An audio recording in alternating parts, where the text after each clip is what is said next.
Assalamualaikum warahmatullahi wabarakatuh dan salam sejahtera. So hari ini kita nak membincangkan berkenaan dengan sejarah Amerika Syarikat. Dan Amerika Syarikat ni kita boleh katakan sebagai relatively very new lah. Nak comparekan dengan Persian Empire ke, Roman Empire ke, Islamic Empire ke, even Andalusia yang pernah berdiri dekat Spain, Sepanyol satu ketika dahulu, jauh lebih lama dia punya tempoh. Sejarah diorang lebih kaya, lebih banyak, lebih panjang lagi nak dibandingkan dengan sejarah Amerika Syarikat ni. Amerika Syarikat ni sangat-sangat barulah. Dan kita boleh katakan sebelum abad ke-15 sangat-sangat jarang diperkatakan dalam sejarah dunia. Dan kita boleh katanya it is nowhere lah dalam peta dunia. Tapi sekarang ni kita nampak sebagai Amerika Syarikat ni sebagai satu superpower dan tak banyak negara yang berani nak melawan arus dengan Amerika Syarikat ni, dan semua aktiviti ekonomi ke, sosial ke, pentadbiran ke, hampir semuanya akan berkiblatkan Amerika Syarikat ni. Dan kita nak tahulah macam mana it is from nowhere to superpower.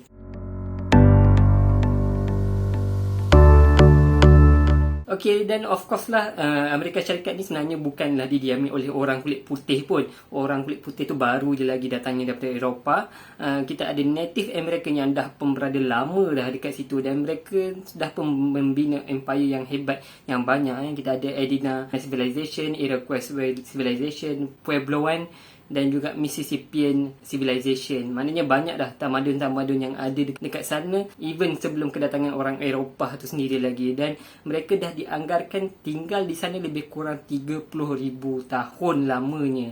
Nak gambarkan betapa lamanya mereka mendiami Amerika Syarikat. Okey, kemudian datanglah orang pertama daripada Eropah yang dikatakan sebagai Christopher Columbus, lebih kurang 1492 hingga 1493, which is dia datang dekat bahagian belah-belah bawah Amerika Syarikat ni, dan dialah yang memperkenalkan berkenaan dengan benua Amerika ni kepada serata Eropah. Dan of course lah ini akan menjemput banyaknya negara-negara kuasa-kuasa Eropah pada waktu tu, especially Spanish and Portugal pada asalnya, untuk mendiami ataupun menakhluki kawasan-kawasan tersebut. Kat sini lah kita boleh tengok Spanish dia conquer bahagian bawah ni, dan kita boleh nampak Perancis conquer bahagian north east, dan kita ada dekat bahagian kanan kita ada Portugal, dan kemudian kita boleh nampak ada sedikit 13 negeri yang diketuai oleh British. Okey, dari sinilah kita boleh nampak berlakunya migration besar-besaran daripada orang-orang daripada Eropah, di mana kebanyakan yang migrate ni adalah mereka cuba mengelak daripada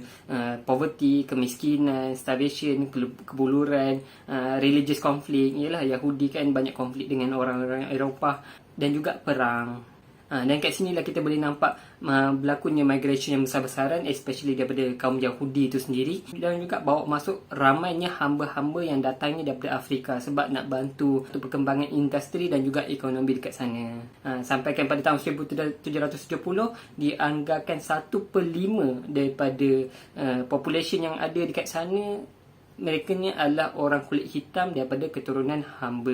Jadi dari sinilah kita dapati asal-usul Yahudi dan juga asal-usul orang kulit hitam yang berada di Amerika Syarikat sekarang. Okey, so dalam proses perkembangan orang-orang Eropah ni menguasai wilayah mereka ni, sangat banyak berlaku konflik antara mereka dan juga Native Indian. Dan kelemahan Native Indian ni dari segi persenjataan diorang kurang, dan diorang juga tak ada documentation khas yang nak mengisytiharkan tanah-tanah yang dekat situ adalah milik mereka.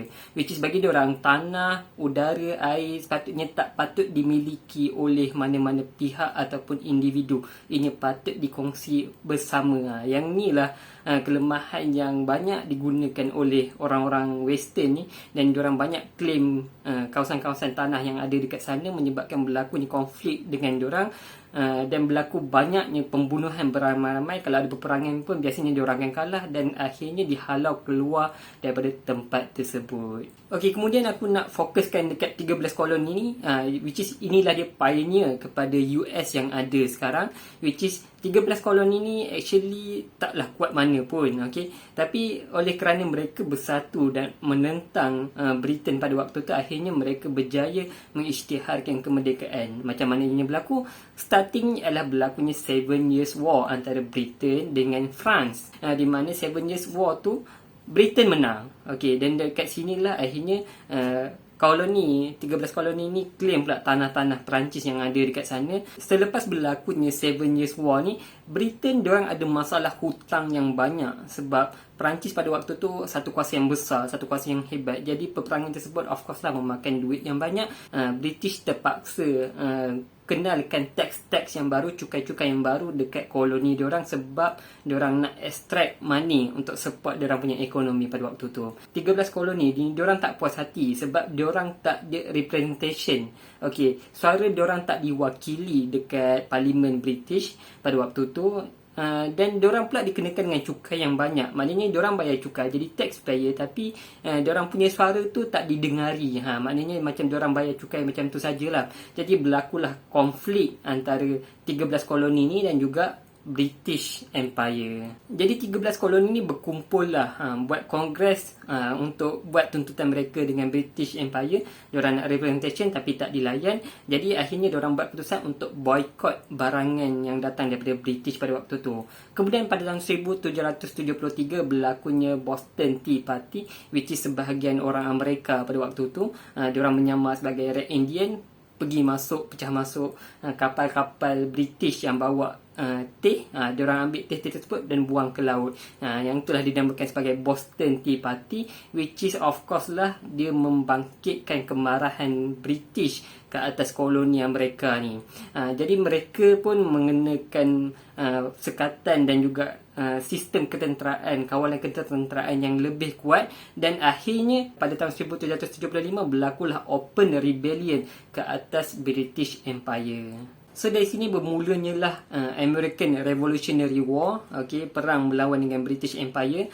Pada tahun 1776 mereka mengisytiharkan kemerdekaan mereka dan berlakunya banyak konflik antara tentera British dan juga tentera Amerika ni. Dan kat sinilah kita jumpa nama seperti George Washington yang banyak lead peperangan tersebut dan membawa kemenangan kepada pihak Amerika ni. Dan Amerika ni sebagai koloni, of course lah mereka ni taklah kuat mana. Jadi mereka minta kerjasama dengan Perancis dan juga Spain yang ada pada ketika itu untuk masuk campur dalam peperangan tersebut.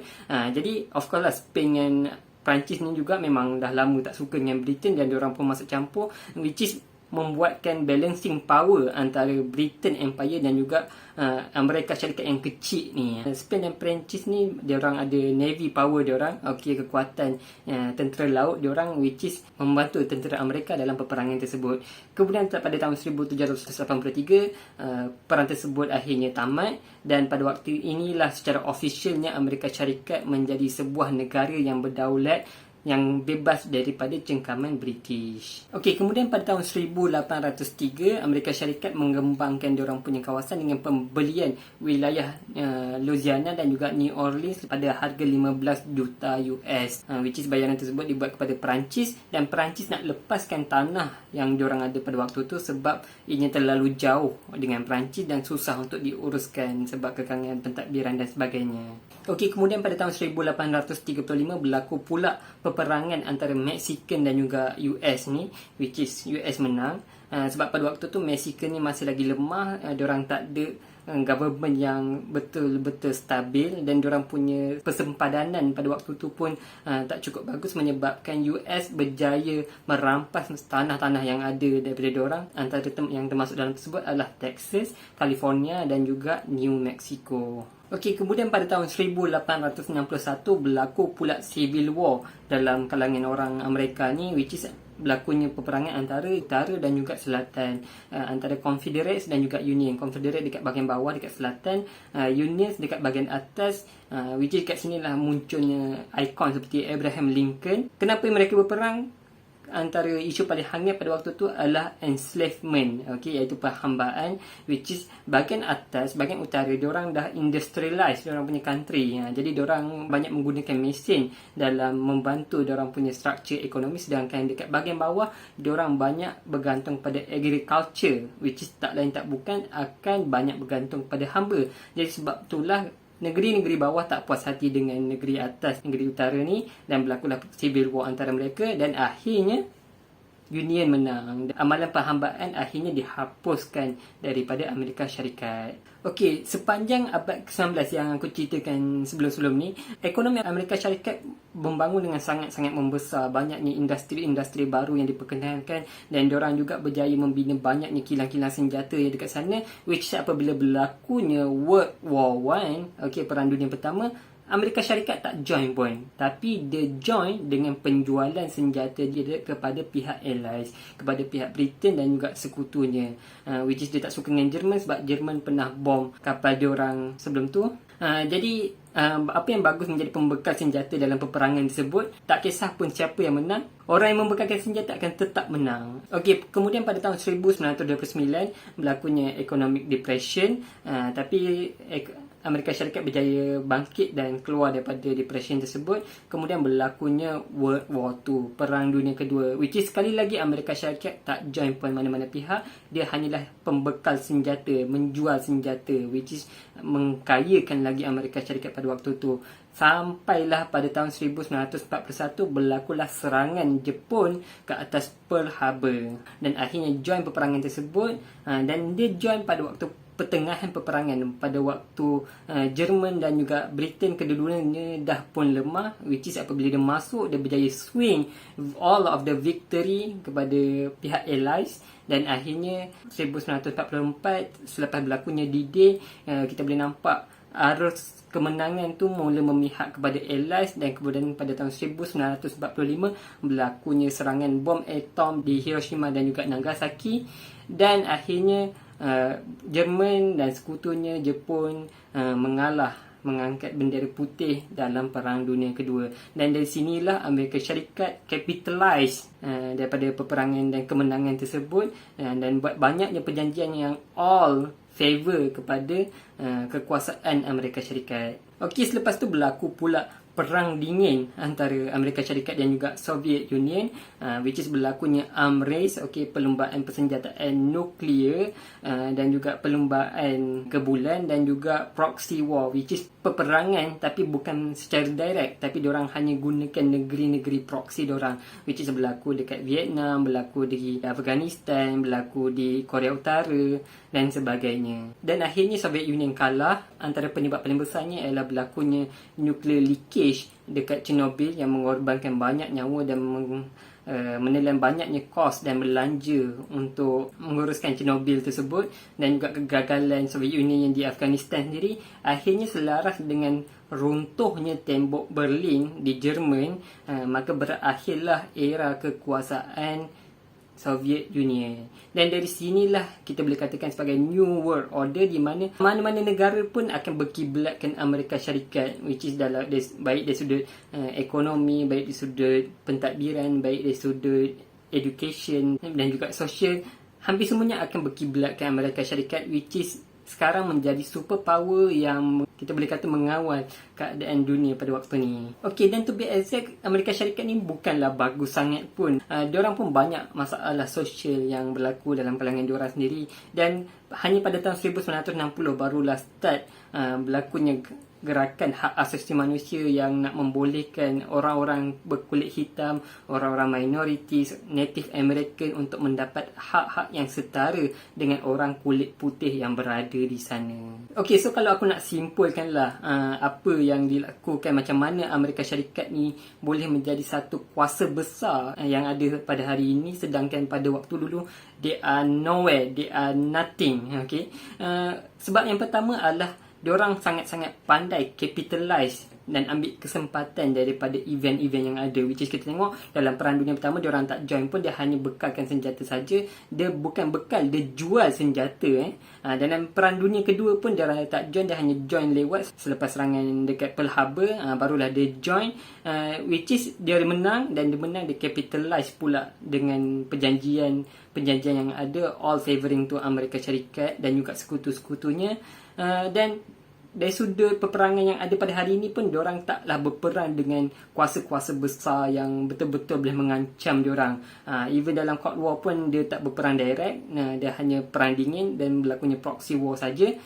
Dan kalau ada yang dia sampai sanggup hantar tentera pun hanyalah negara-negara kecil yang miskin seperti Afghanistan, seperti Vietnam, which is of course lah dari sudut ketenteraan, persenjataan, pentadbirannya, kekuatan ekonominya, memang semuanya memihak kepada US lah. Dan yang kedua adalah kekuatan ekonomi diorang yang memang tak ada orang boleh question memang sangat-sangat kuat. Even berlakunya depression berkali-kali dekat Amerika Syarikat. Some of the depression tu bermula startingnya dekat Amerika Syarikat tu sendiri, seperti 2008 punya depression.